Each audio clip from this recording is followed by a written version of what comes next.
Good morning, ladies and gentlemen, boys and girls. Welcome to Chilltown Hoops. I'm your host, Jermaine. The youngsters call me OG. My friends call me J-Dub. Let's get to it.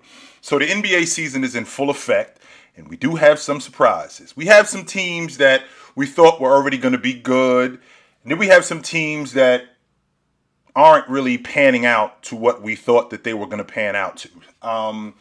When I look at the landscape of the NBA, we got some pretenders and we got some contenders.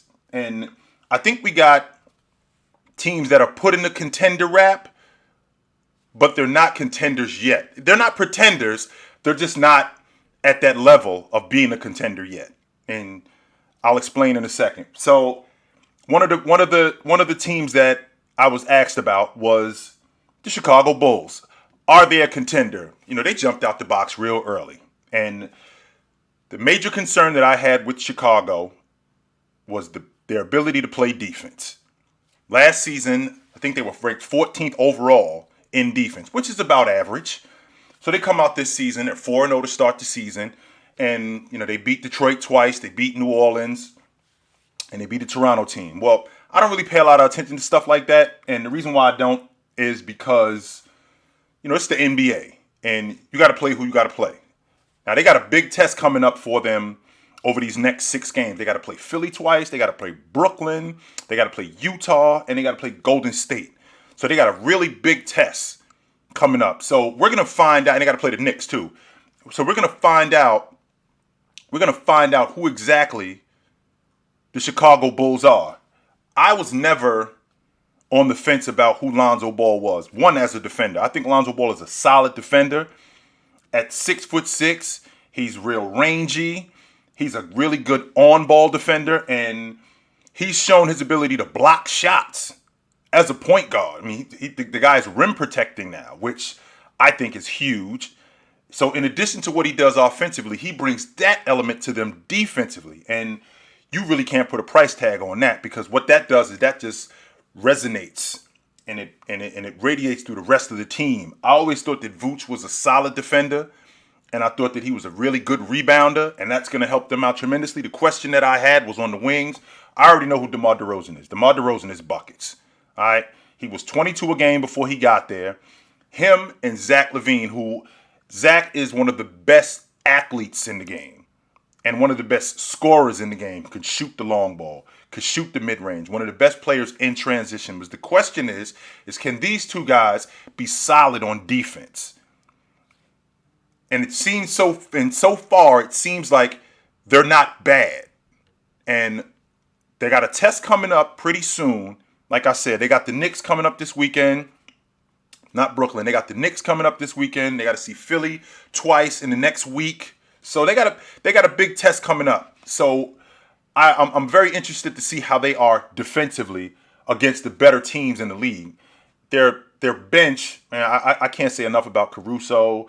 When Kobe White gets back and he gets healthy, Pat Williams, losing Markin, I think that was good for them. I absolutely think that was good for them, because Caruso, Pat Williams, they give them an element that they didn't have last year, an element of toughness. That's that Chicago way. So I'm going to definitely be paying more attention to Chicago as the season goes on. I had them, before the season started, I had the Bulls at 7. And I had them in the play-in tournament at 7. Now, the reason why I had that is because we're talking about a conference in the Eastern Conference which has improved dramatically this season. You could go from 3 to 9 like they used to do in the Western Conference, where you could have a bad week and go from 3 to 9 in 5 days, because that's how close the competition is. So when I look at the Chicago Bulls, that's when I think about the conference being as tough as it is. They could be anywhere between 3 and 8, because the conference is so closely guarded. So I'm interested to see how they pan out, and I'm going to be paying a lot. I'm going to be paying more attention to them. Like I said, I get a lot of inquiries about the Bulls. I get a lot of inquiries about Toronto, but the one team that I'd like to talk about is the Charlotte Hornets. And the reason why I like to talk about the Charlotte Hornets is because I look at this group and I immediately think Jordan got it right with the point guard.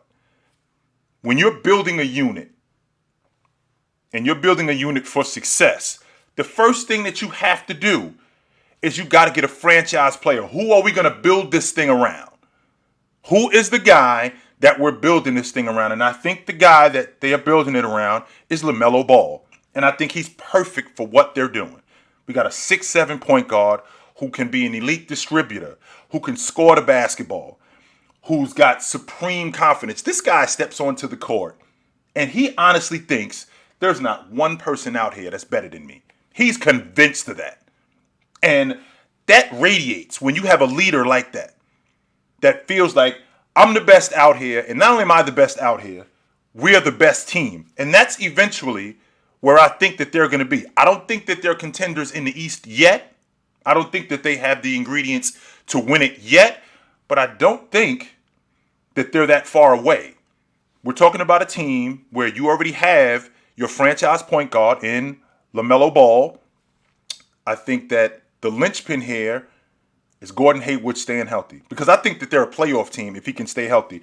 They don't have enough talent to lose 17, 18 a game in Gordon Hayward. So he needs to stay healthy in order for them to have a shot to make the playoffs. If he stays healthy, I think they could very well be six. They could be in that 6-7 spot. No question about that. I love everything about Miles Bridges. Miles Bridges shows me that he's been working on his game. He's not just a transition player. He's not just a dunker.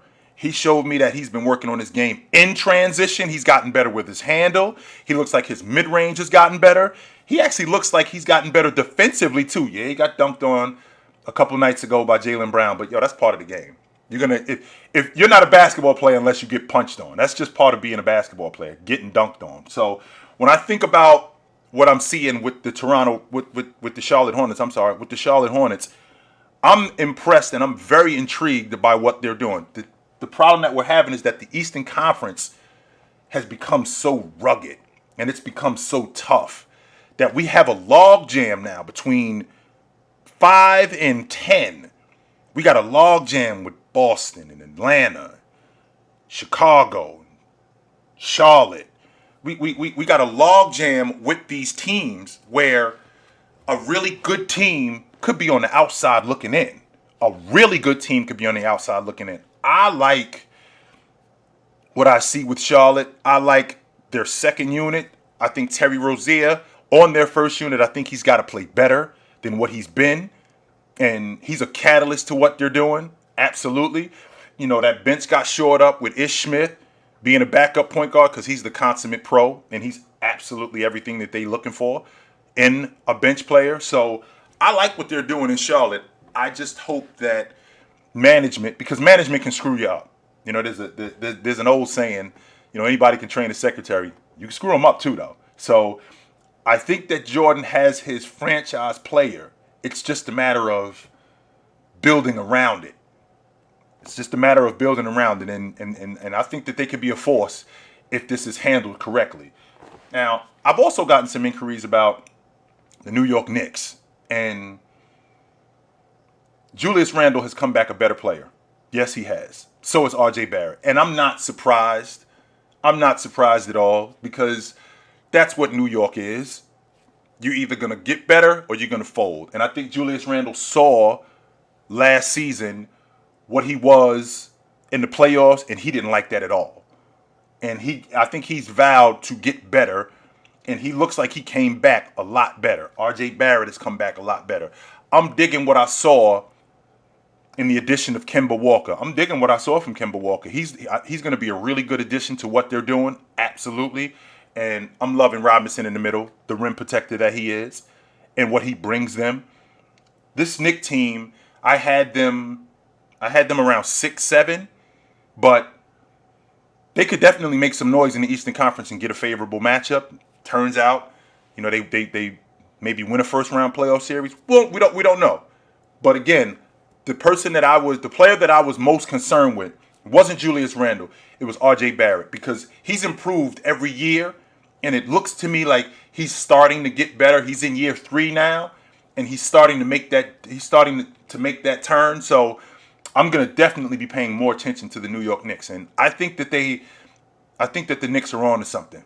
I absolutely believe that the Knicks are on to something, and I'm gonna continue to watch them, no question about it. So, well, it's good to see you guys, and we'll do this again really soon. But until then, take it light, but take it.